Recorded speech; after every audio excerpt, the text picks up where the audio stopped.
Pega seu tereré, senta comigo e vamos conversar. Sentido, onde a natureza participa da conversa.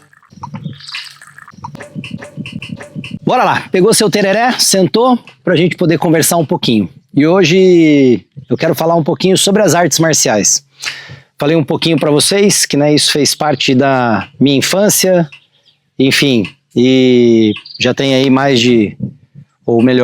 quase 40 anos de prática do karatê e também uma passagem pelo kickboxing, que foi originado por 7 karatecas na época. O karatê, para mim, eu vim de uma escola que, além do esporte, da qual também eu me dediquei durante muito tempo, mas foi mais uma filosofia de vida, por conta de grandes mestres. E eu costumo dizer que tem uma grande diferença entre ser um esportista, de prática de um esporte de luta, do que ser um artista marcial. Então, um artista marcial é algo muito mais completo, porque além dele fazer isso junto a um tatame, no caso do kickboxing, também a possibilidade de fazer isso no ringue, é a gente levar isso também para a vida. E aí muda todo um contexto, porque às vezes nós somos bons atletas, mas não somos bons disciplinadores. Então, para nós nos tornarmos bons disciplinadores, esse contexto de vida é muito importante trazer nas artes, Assim como, por exemplo, quando a gente fala do cavalo, a gente fala da arte equestre. E aqui a gente fala, da arte marcial. Algo que veio dentro de um padrão de filosofia, algo que veio de escolas, tudo também organizado, padronizado, mantendo aspectos de fazer com que as pessoas elas evoluam, e a evolução não é simplesmente a troca de faixa. É evolução também como ser humano, evolução como pessoa. E dizia Miyamoto Musashi, que é conhecido como o último samurai, para algumas pessoas, ele falava assim, observe a natureza e compreenderá todas as coisas. Então, depois de um tempo para cá, numa conversa que eu tive até recente com o Sensei, Sensei é um professor, em japonês, no karatê, e eu tenho a oportunidade, de ter contato com ele ainda até hoje, de me recorrer a ele, inclusive para treinamentos, mas não só para isso, também para alguns processos de pensamentos, algumas tomadas de decisões. E recentemente, até numa conversa informal, a gente conversou sobre o que a gente desenvolve hoje, com os cavalos, com os cães, em meio à natureza, é karatê também. Então o que ele diz é isso, porque o karatê, os grandes artistas marciais, as pessoas que viveram isso de uma forma como uma filosofia de vida, muitos deles inclusive até treinavam em meio à natureza, muitos deles buscavam na natureza aspectos, por exemplo, que a gente pode trazer para a nossa vida, contextos da qual a gente tem um exemplo, No karatê a gente tem os katas. Katas, o que são os katas? Eles são formas que a gente desenvolve, de uma luta pessoal. É uma luta comigo mesmo. Então são movimentos pré-determinados, onde eu tenho ali uma luta imaginária e onde eu me predisponho a inúmeros oponentes, inúmeros golpes, enfim, uma variação gigantesca que muitos deles vieram da observação de muralhas, de rochas, de água, de animais, de todo esse universo que é contemplado mediante a natureza. Então isso tudo foi criado lá atrás por esses grandes estudiosos e pessoas que, além de ser estudiosos, eles viviam verdadeiramente a prática, coisa que hoje a gente vê no universo ocidental muito superficial, no universo oriental a coisa é muito mais profunda. Profundidade essa que não trazia às pessoas só algo que era específico, porque até os próprios samurais eles tinham muito isso, Então eles tinham que lutar com espada, eles tinham que lutar desarmado, eles tinham que montar cavalo, eles tinham que trabalhar na agricultura, eles tinham que cuidar da família. Então não é porque uma pessoa não era específica ou especialista em alguma coisa que ela deixava de ter a profundidade dela. Eu até gosto de usar a expressão que eu não gosto de ser especialista, mas eu gosto de ser um generalista profundo, que eu trouxe isso das artes marciais, desse berço de formação e de observação e de contemplação da natureza. Que a natureza, além da gente compreender e observar, a gente precisa aprender também a aquietar, a falar menos, a escutar mais e contemplar o que a natureza pode transmitir para a gente é um bem à vida também. Bom, vamos falar um pouquinho também, né, sobre algumas palavras, né, japonesas. As palavras japonesas, elas não têm necessariamente só um significado simples, né? A palavra, por exemplo, se a gente fosse falar de natureza, no termo japonês, a gente chamaria de shizen. Mas shizen não significa só a natureza, né? Ela tem uma tradução que vai um pouquinho mais profunda. É sobre aquilo que acontece naturalmente, ou seja, sem necessariamente um esforço. Não que isso precise acontecer sem uma permissão. Não, acontece com permissão, mas o sem esforço, ele quer dizer sem uma imposição. Mas vamos lá, vamos entender um pouquinho melhor como que tudo isso funciona, né, André? Eu vou falar um pouquinho do Karatê e depois eu vou trazer uma correlação para o que a gente também tem num processo de aprendizado que talvez vai ficar mais fácil para a gente. Mas eu vou falar um pouquinho do Karatê, que é a nossa pauta de hoje aqui, né? No Karatê, eu falei um pouquinho dos katas. Normalmente, as pessoas que estão iniciando a prática, né, elas têm os movimentos que não são movimentos que a gente chama de movimentos voluntários. Então, às vezes, elas precisam fazer os movimentos um pouco mais rígida, com um pouco mais de tensão, né, um pouco mais de, talvez, força, usando mais o físico. E com o evoluir da prática, né, ela vai continuando usando essa mesma força, mas parece que num movimento um pouco mais fluido. Então o movimento ele passa a não ser um movimento exigido, um movimento impositivo. Ele passa a ser um movimento um pouco mais natural. Isso não significa que ele não está sendo aplicado de uma maneira forte, mas a expressão dele é mais fluida. Por que que isso acontece? Porque ele passou por um processo de aprendizado e integrou esse processo de aprendizado ao corpo dele, à mente dele, ao estado dele de espírito. Então isso passa a fazer parte do corpo dele. Então aquele movimento, aquele gesto, né, ele não é necessariamente um gesto que às vezes precisa sequer ser pensado. A gente tem também uma variação de inúmeros katas, e cada kata tem sua sequência pré-determinada. Então pensa no primeiro momento, você tem que estudar isso, você tem que pensar em cada movimento, você tem que criar, né, um diagrama do kata, saber para que lado você vai, saber que golpe se aplica, mas daqui a pouco tudo isso fica um pouco mais simples de você poder sentir isso, para a partir de um sentir você conseguir executar o gesto motor. Um outro exemplo é como você está aprendendo talvez a dirigir, quando você foi para a autoescola para tirar carta, né? Então num primeiro momento você precisa se preocupar em colocar o cinto de segurança, você precisa se preocupar em ver se o carro está engatado ou não. Na minha época, pelo menos, não tinha esses automáticos, né? Não sei como é que está hoje, mas enfim. Então eu tinha que me preocupar se eu tinha que pisar na embreagem para engatar o carro, e se ele estava em primeiro ou não. Aí eu tinha que olhar para o câmbio, daqui a pouco olhar para o retrovisor, ligar a seta, poder, tipo, né, olhar para o retrovisor de novo, virar o volante, e às vezes eu virava o volante e queria voltar ele com a mão de novo, né? Não deixava ele voltar de uma forma natural. E aos poucos, né, você foi desenvolvendo o hábito de aprender a dirigir. E isso passou a ser um movimento tão fluido que você não pensa mais, né, racionalmente falando, ou você não se esforça mais a pensar naquele gesto motor ou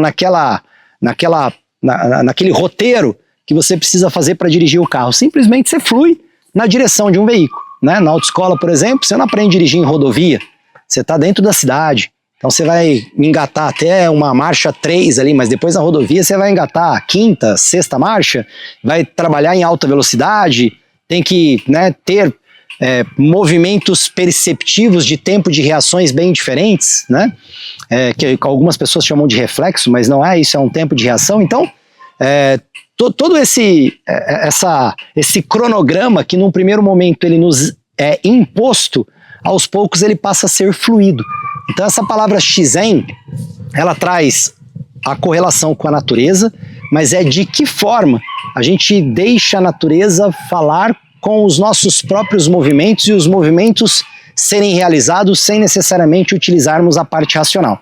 Com os trabalhos que a gente faz, né, utilizando os cavalos, utilizando os cães, que é a senso-percepção, ou o trabalho que eu desenvolvo, né, de uma forma de estudo e pesquisa, que é falar da senso-percepção humana, ou da mudança dessa percepção, né, sei lá, se eu pegar uma folha de papel, né, e colocar ela de frente para vocês assim com o número 6, tá? Se eu colocar ela de frente para você, talvez o seu olhar seja que isso realmente é um 6. Se talvez eu colocar ela de frente para você, mas numa posição plana, talvez esse 6 possa ser um 9 para algumas pessoas que estão observando. Então, não muda nada a figura, né, desenhada no papel. O que muda talvez é o ângulo e a sua percepção de ver aquilo através de um prisma um pouco diferente. Então, isso a gente traz nesse contexto aqui de explicar para vocês que a vida ela é feita dessa mesma forma. E muitas das vezes a gente precisa chegar no caos, chegar na dor, chegar no sofrimento, mas permitir que isso não seja algo imposto, fazer com que isso não seja algo que nos deixe paralisado no lugar, ou que a gente fique racionalizando muito sobre aquilo, mas sim que a gente use outros instintos, né? Que são outros fatores também que fazem parte da nossa mente, que são os fatores límbicos, que são os fatores reptilianos, que é do instinto, do agir, do sentir, do se permitir. Então, fica aí, né, um contexto também, né, de conhecimento para vocês, mas algo muito reflexivo dentro dessa nossa abordagem. Bom, e trazendo aqui ainda a continuidade disso tudo, né, falando de artes marciais, mas para você que pegou o código, não é sobre artes marciais e nem sobre cavalo, e nem sobre cachorro, é sobre vida, é sobre natureza, é sobre espiritualidade. Mas vamos falar um pouquinho do processo formativo, né, ou do processo de desenvolvimento em vez de formação, né, de um artista marcial ou de um karateca. Então, ele vai, né, numa escola, ele vai num dojo, que a gente chama, né, dentro das nossas nomenclaturas aí da palavra do japonês. Ele vai para um dojo, se encanta ali com o desenvolvimento da prática e deseja fazer a sua inscrição. E ali ele tem, né, algumas graduações que vai possibilitar que ele evolua o nível dentro de um processo pedagógico, dentro de uma busca de conhecimento. E óbvio que o que mais vai precisar para esse praticante, né, é ter paciência com o processo. É não olhar para o resultado, né? Hoje nós temos, até por conta dos excessos de dopaminas aí nos nossos meios de muita informação, né, somos muito imediatistas com os resultados, queremos resultados para ontem, né? E inclusive até aqui numa conversa que nós tivemos aqui, por exemplo, uma pergunta da pessoa que começou a praticar o karatê: quanto tempo levo para chegar até a faixa preta? Então é muito relativo, varia da sua dedicação, da sua disciplina, né? E olha que eu falei de disciplina, eu não falei de motivação, porque a hora que você vai para o dojo, na primeira vez, a hora que você compra o seu kimono, a hora que você faz o primeiro exame de graduação, talvez você tenha motivação para estar lá, mas depois você precisa de disciplina e paciência para poder permanecer lá e chegar até então a almejada faixa preta. Isso pode levar 7 anos, pode levar 10 anos, pode levar 20 anos, né? Ou seja, você precisa entender que é necessário viver o processo para poder alcançar então alguns resultados. E que quando esse resultado vem, quando eu me torno faixa preta, o que acontece a partir de então? E aí o ciclo, então, você pegou a faixa preta, você não precisa fazer mais nada. Não. Aí, quando a gente chega na faixa preta, a gente vai ver que a gente só adquiriu a faixa branca de novo. Porque entre outros processos da gente poder fazer os que a gente chama de exame de graduação de nível superior, que são os DANs.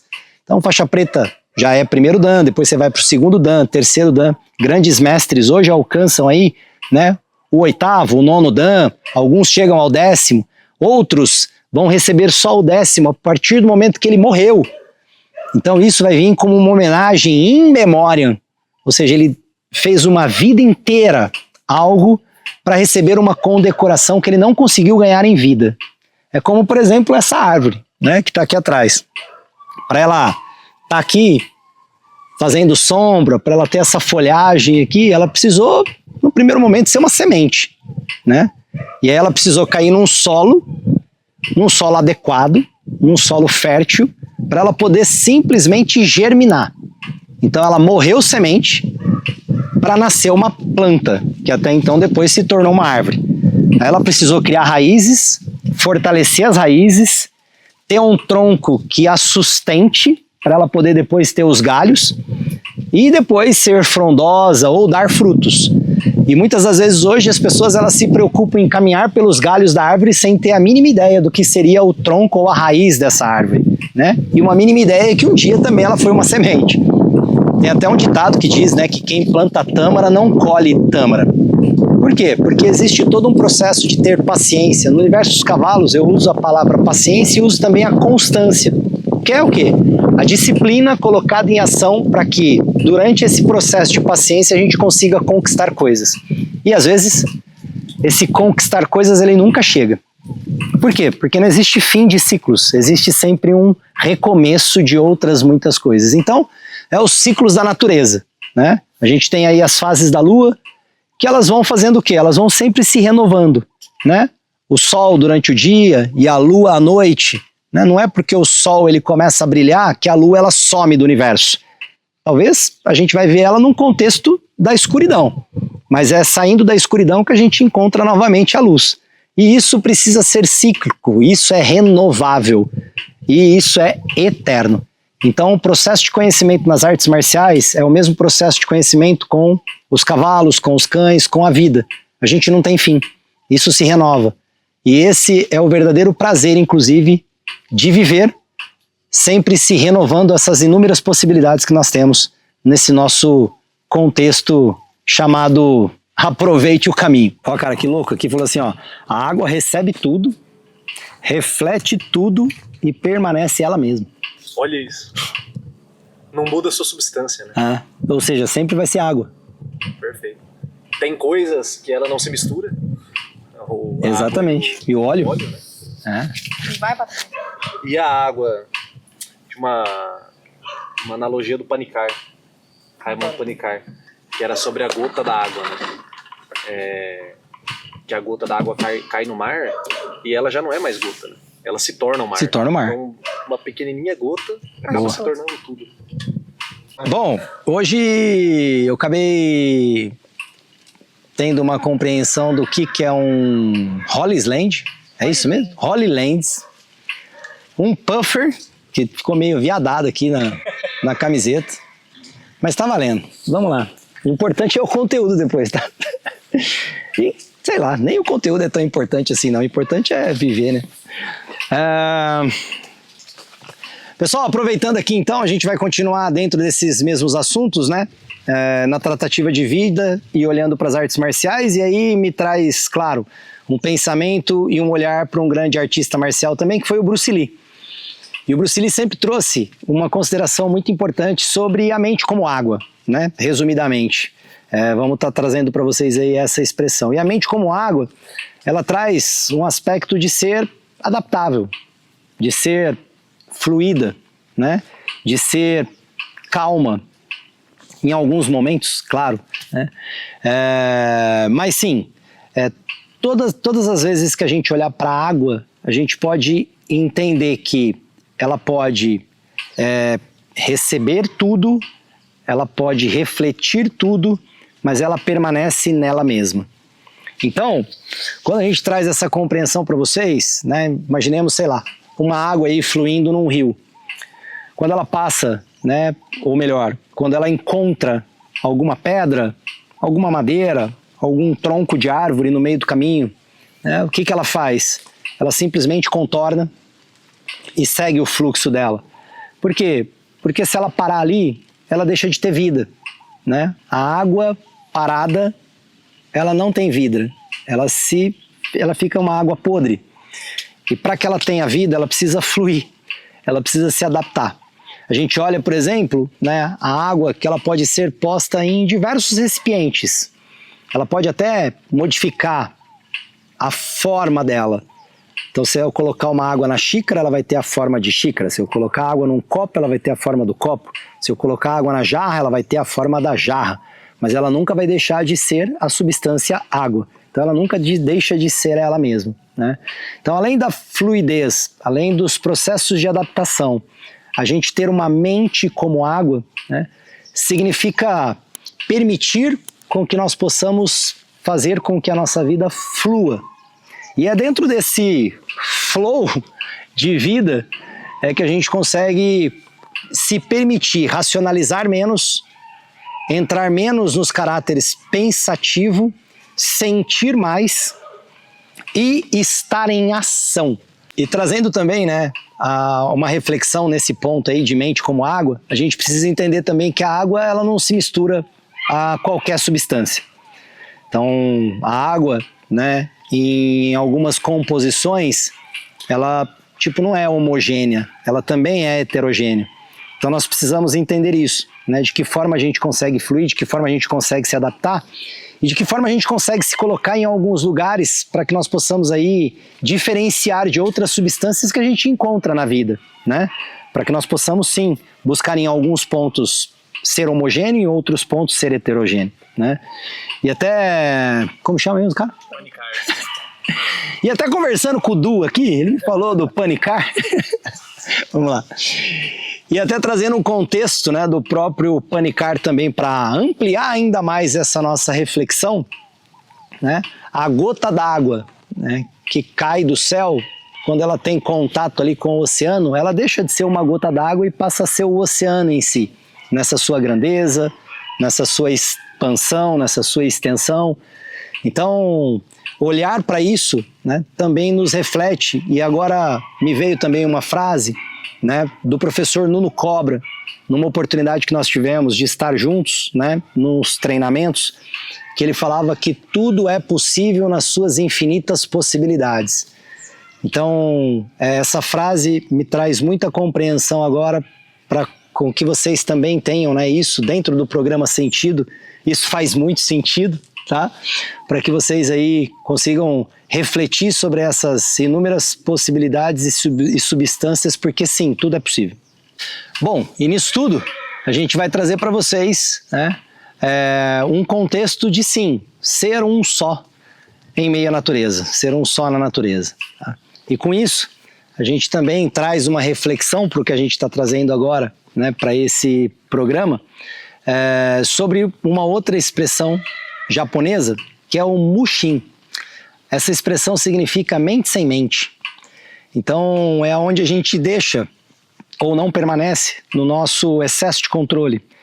Saindo desse excesso de controle, a gente faz com que volte então aquela mente em água, que é deixar as coisas serem fluídas e as coisas continuarem a se permanecer, tá? E até uma outra expressão que a gente pode trazer nesse aspecto também reflexivo aqui das artes marciais e em meio à natureza, espiritualidade e tudo mais, é o Fudoshin. O Fudoshin fala sobre um coração imóvel. Quando a gente fala de um coração imóvel, a gente fala de sempre estar no seu lugar. A gente falou isso da água também, né? Que em alguns momentos, com algumas substâncias, ela não é homogênea, ela é heterogênea. E trazendo uma correlação para os katas, os katas eles têm um início num determinado lugar, e aí você faz diversos movimentos e termina sempre no mesmo lugar onde você começou.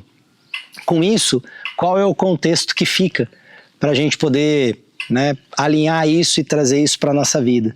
Que independente de circunstâncias e de condições, até mesmo das suas decisões, você precisa estar em honra, estar num compromisso com os seus valores, com os seus princípios, com as suas premissas, e aí sempre permanecer então no seu centro. Por mais que você possa vagar e criar novas experiências, é sempre voltar para o centro. E aí com isso a gente concretiza, né, esse conhecimento, trazendo as artes marciais e a natureza, sendo um nesse contexto só. Bom, e a palavra karatê, né, literalmente ela é traduzida por mãos vazias. Mas isso não significa, dentro da cultura e da filosofia, simplesmente lutar sem armas. Mas é se esvaziar, né, de egos, de vaidades, de excessos. É como, novamente, falar um pouco dessa árvore, né? Ela não precisa lutar contra o vento. Ela simplesmente pode se balançar com o vento, mas ela continua permanecendo ela mesma, sempre num processo de aprendizado.